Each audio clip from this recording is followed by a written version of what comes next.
নমস্কার সবাইকে। আজ আরও একটা নতুন টোট ব্যাগের উপর কাজ করব। ভাবছিলাম কি করা যায়, তারপর ভাবলাম মার্কেটে তো ইভেলাই ভালোই চলছে, তো আমার টোট ব্যাগের উপর কেন ইভেলাই করা যায় না? নিশ্চয়ই করা যায়, দেখা যাক কেমন হয়। এই প্রথমবার যেহেতু করছি, তাই ভুল হলে অবশ্যই জানাবেন।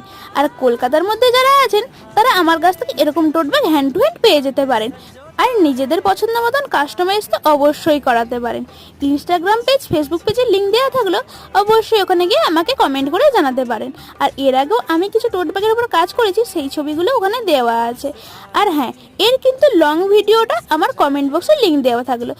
যারা ফুল ভিডিওটা ডিটেলসে দেখতে চাও বা কিভাবে নেবে, তারা অবশ্যই এই ভিডিওটা দেখে আসতে পারো। এছাড়াও ওই চ্যানেলে কিন্তু আমার বড় ব্লগ দেওয়া হয়। আর হ্যাঁ, সবশেষে কিন্তু জানাতে ভুলো না ইভেলাইটা কেমন লাগলো। এটা কিন্তু একটা ড্রিম ক্যাচের উপর করেছি, আর নিচের পালকগুলো কিন্তু আমি গ্রিন দিয়েছি। তো ভালো লাগলো কিনা অবশ্যই জানিও। বাই।